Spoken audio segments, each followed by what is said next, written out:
So hey everyone, welcome back my another video. This is me Jyoti Sharma and I hope you are doing very great. So today in this video I will be share my interview experience with Indigo Airline. Actually recently मैंने अपना interview दिया है फरवरी में.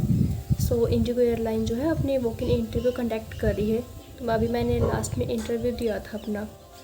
तो आज इस video में आपसे यही शेयर करूँगी कि मेरा एक्सपीरियंस कैसा रहा कैबिन क्रू का इंडिगो एयरलाइन के साथ. मैं सिलेक्ट हुई या नहीं हुई और कितने राउंड हुए, किस राउंड में मैं रिजेक्ट हुई थी. So without any further delay let's get started this video. So basically मेरा इंटरव्यू था ही फेब में लास्ट में अभी, बिकॉज अभी फरवरी में काफ़ी सारी जगह पे इंडिगो एयरलाइन जो है वो इंटरव्यू कंडक्ट कर रही है. तो इनके इंटरव्यू मैंने कोई ऑनलाइन रजिस्ट्रेशन नहीं किया था, वो किन इंटरव्यू होते हैं तो वहीं पे ही. तो मेरा इंटरव्यू वेन्यू था दिल्ली में साकेत में. काफ़ी सारी गर्ल्स जो इंटरव्यू के लिए जाती हैं दिल्ली उनको पता होगा इस वेन्यू के बारे में. आई थिंक होटल का नेम था Saket zone, something like that, ऐसा ही कुछ था. उसके बाद मैं अभी पहले तो मैं दिल्ली रहती थी अपने इंटरव्यू के लिए, वहीं से डायरेक्ट वहीं जाती थी. तो अभी मैं फ़िलहाल जॉब नहीं कर रही, अपनी होम टाउन हूँ हरियाणा में. तो मैं हरियाणा से फिर दिल्ली गई थी इंटरव्यू के लिए. तो मैं सुबह 4 बजे उठी थी. लाइक हरियाणा से दिल्ली जो है काफ़ी दूर पड़ जाता है. और हाँ, मैं आपको बता देती हूँ इंटरव्यू टाइमिंग जो था पे मेरा वो था 9 to 12 कि आपको 9 AM पे आपको पहुँचना है इंटरव्यू वेन्यू पे. उसके बाद मैं 4 बजे उठी, अपने इंटरव्यू वेन्यू के लिए रेडी हुई. यहाँ से बन वगैरह हेयर स्टाइल में सब करके गई थी. बाकी मेकअप वगैरह तो जो भी था मैंने अपने इंटरव्यू वेन्यू पे जाके सब कुछ वहीं पे किया था. बाकी यहाँ से फिर मैं चली गई, 4 बजे उठी मैंने. यहाँ से अपनी बस वगैरह जो भी है वही की ली. फिर मैं वहाँ पे 9 AM हमारा टाइम था वेन्यू पे पहुँचने का इंटरव्यू पे.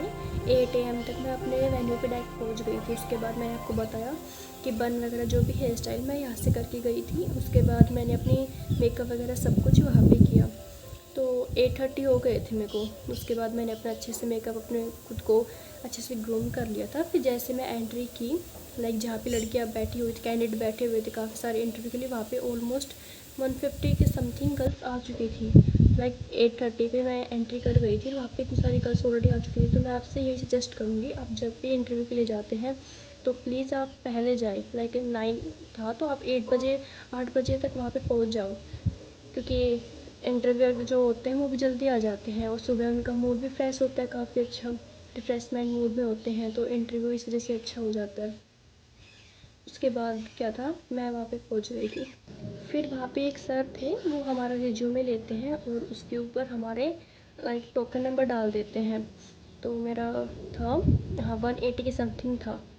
तो उन्होंने मुझे टोकन नंबर दे दिया. फिर मैं अपने वेट करने लग गई अपने, मैं उसके लिए मेरे टर्न के लिए वेट करने लग गई. 10 ग्रुप का वो लोग लड़कियों को बुला रहे थे इंटरव्यू के लिए. वहाँ पे एक मैडम थी, उनका नाम तो मुझे नहीं पता HR का, वो वहाँ पे इंटरव्यू ले रही थी. तो उसके बाद फिर उन्होंने कहा कि आप अपने उन्होंने रेज्यूमे पे टोकन नंबर डाला और सबसे पहले उन्होंने लिखवा लिया था रेज्यूमे के ऊपर कि आपका लाइक आपकी डेट ऑफ बर्थ और आपकी एज और आपका जो पासपोर्ट होता है उसकी डेट ऑफ इशू, लाइक वो आपने कब वो बनवाया था वो, और आपकी एंडिंग कब है, वो सब उसने 2 चीज़ें लिखवा ली थी. 3 चीज़ें वो लिखवाते हैं रिज्यूमे के ऊपर. उसके बाद उन्होंने मेरा रिज्यूमे ले लिया था. फिर टर्न वाइज वो अपने 10 गर्ल्स को भेज देते हैं. काफ़ी 1-1.5 घंटे के बाद वेट करने के बाद मेरी टर्न आई थी. उसके बाद हम 10 गर्ल्स का ग्रुप गया था. वहाँ पे मैम बैठी हुई थी, काफ़ी अच्छी थी, इतने अच्छे से वेल ग्रूम थी, इतने अच्छे से लाइक इतनी अच्छी स्माइल थी उनकी. उनका आई थिंक वो नई HR थी, मुझे उनका नाम तो नहीं पता है. तो उन्होंने हमारा इंटरव्यू ने स्टार्ट किया. हम सब ने सबसे पहले उनको गुड मॉर्निंग किया. उसके बाद उन्होंने हमसे क्वेश्चन पूछे. तो टर्न वाइज वो लड़कियों से क्वेश्चन पुट आउट करती गई. उसके बाद फिर मैं उन्होंने सब लड़कियों से एक क्वेश्चन पुट आउट किए, लेकिन मुझसे तो क्वेश्चन पूछे थे उन्होंने फर्स्ट क्वेश्चन मुझसे पूछा था कि जो थे tell me something about yourself. मैंने अपने बारे में उनको सब कुछ बता दिया. और हाँ, मैं आपको एक ही चीज़ बताती हूँ, यहाँ से चलती हूँ कि आप जो भी अपना रिज्यूमे बना के लेके जाते हो उसको सबसे पहले अच्छे से रीड कर लीजिए, क्योंकि आप जो भी इंटरव्यू क्वेश्चन पूछ रहे हैं आपसे सब कुछ रिज्यूमे के ऊपर से पूछता है. उसके अंदर आपने क्या लिखा है क्या नहीं लिखा है, तो एक एक डीप थिंग जो है उससे क्वेश्चन पुट आउट कर देते हैं वो. तो आप अपने जो भी रिज्यूमे लेके जाते हैं उसको एक बार अच्छे से नोट डाउन कर लें कि आपने उसमें क्या क्या डाला है. आपको उस चीज़ के बारे में पता होना चाहिए. जो भी आपने अपने रिज्यूमे के अंदर नोट डाउन किया हुआ है। उसके बाद मैंने अपना आंसर दिया उनको। फिर उन्होंने मुझसे सेकंड क्वेश्चन इसलिए पुट आउट किया कि वो मुझसे पहले जो एक लड़की थी उन्होंने उससे क्वेश्चन किया था। उनका नाम आई थिंक शुभी था, Omika Shubhi, what are your hobbies. तो वो उस टाइम थोड़ी नर्वस हो गई थी। उसके बाद उन्होंने उसका आंसर नहीं दिया उस क्वेश्चन का। फिर मैंने वो क्वेश्चन मुझसे पुट आउट किया। एक तो उन्होंने मुझसे क्वेश्चन पुट आउट किया था, tell me something about yourself. और सेकंड उन्होंने ये पुट आउट किया था, व्हाट आर योर हॉबीज़। अच्छा, फिर मैंने उनका ये भी रिप्लाई अच्छे से कर दिया था, अपना आंसर दे क्या क्या मेरी हॉबीज़ है। मैंने अपने दोनों आंसर को काफ़ी शॉर्ट और कॉन्फिडेंटली तरीके से रखी। जितना आप आंसर को शॉर्ट बोलेंगे उतना ही आप कॉन्फिडेंस से बोलते चले जाएंगे। जितना आप लॉन्ग बनाएंगे उतना ही आप नर्वस हो जाएंगे। जाहिर सी बात है, आपका इंटरव्यू है, इतने सारे कैंडिडेट बैठे हुए हैं, एचआर आपसे क्वेश्चन पुट आउट कर रही है, तो ऑब्वियसली आप नर्वस तो हो ही जाओगे। तो अपने जितना हो सके अपने क्वेश्चन को शॉर्ट रखिए और कॉन्फिडेंट स्माइल के साथ करते जाइए। फिर मैंने सबके टाइमलाइज हो चुकी थी 10 गर्ल्स में से।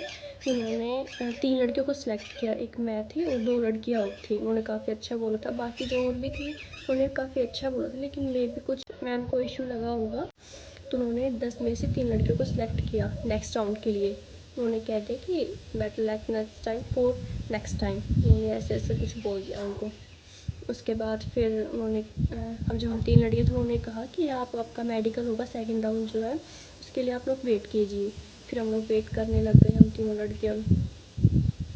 इसमें यही था कि लाइक मैंने यही नोटिस किया इन सब चीज़ों में कि अब जितना क्वेश्चन को कॉन्फिडेंटली स्माइल के साथ एकदम अच्छे प्रोफेशनल तरीके, जितने शॉर्ट आप उनको बताओगे उतना ही मतलब चांसेस ज़्यादा होते हैं सिलेक्शन के। ये इसमें मैंने देखा था। उसके बाद क्या है, हमने 1 से 1.5 घंटे तक वेट किया, 2 घंटे तक वेट किया।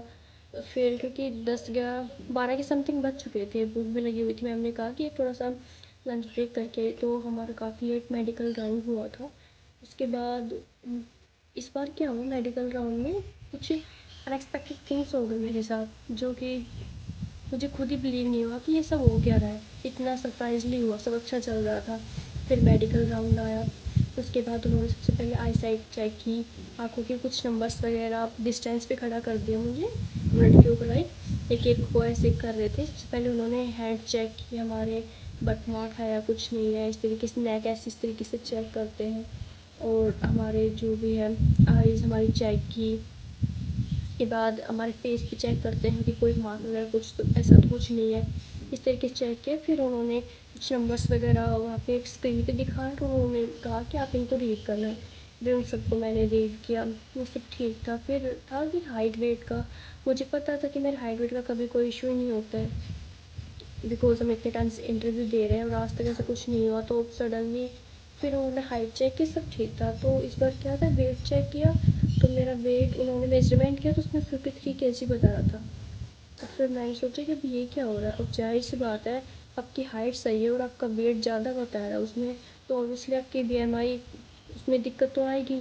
कि मैं यहाँ से अपना मेजरमेंट का मुझे पता भी था, मैं यहाँ से चेक भी करके गई थी, लाइक काफ़ी टाइम पहले मैंने कुछ दिन पहले चेक किया था, मैं 50 kg था और मेरी हाइट भी सही थी 159 सेंटीमीटर। उसके अकॉर्डिंग मेरा बीएमआई भी बिल्कुल ठीक आता है, जो कि हर बार मेरा बीएमआई इंटरव्यू में ठीक ही आता था, कभी कोई दिक्कत नहीं हुई मेडिकल राउंड में। तो उसके बाद फिर क्या होता है कि उन्होंने कहा कि आपका ओवर वेट है। मैंने कहा मैम ऐसे, मैंने काफ़ी टाइम पहले चेक किया था, कुछ दिन पहले ही मेरा वेट बिल्कुल, आप दोबारा चेक कर लीजिए। उसके बाद उन्होंने फिर से दोबारा चेक किया, मैंने 2 से 3 बार उन्होंने रीचेक करवाया अपना वेट, बार बार फिर वही दिक्कत आ रही थी।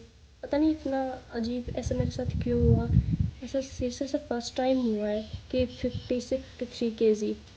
हो सकता है कि 1 2 हफ्ते के अराउंड में ज़्यादा खा लिया हो, मैं कुछ ज़्यादा ही ओवरवेट हो गई हूँ, या फिर उनके उसमें दिक्कत हो सकती है। तो ये चीज़ थोड़ा सा ना सरप्राइजली लगी मेरे को, लाइक कुछ समझ में नहीं आया उस टाइम। और फिर इसलिए फिर मैं ओवरवेट थी, मेरा बीएमआई ठीक नहीं था, तो उन्होंने मुझे इस चीज़ के ऊपर रिजेक्ट कर दिया था।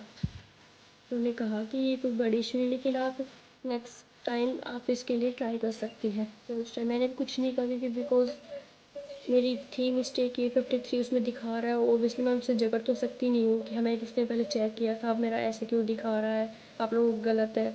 हम ऐसा कुछ नहीं कर सकते, हमें वक्त पर प्रोफेशनल तरीके से भी बिहेव करना होता है। उसके बाद फिर यही सब हुआ, काफ़ी इतना बुरा लगा कि फर्स्ट राउंड क्लियर हो गया। हाँ, If you have any question to relate to this video, please comment में इन द बिलो सेक्शन। और आपको मेरी वीडियो कैसी लगी, अगर आप कुछ और भी क्वेश्चन आप मुझसे पूछ सकते हैं। बाकी ये मेरा इंटरव्यू एक्सपीरियंस तो काफ़ी अच्छा था। May be next time selection हो जाए। सो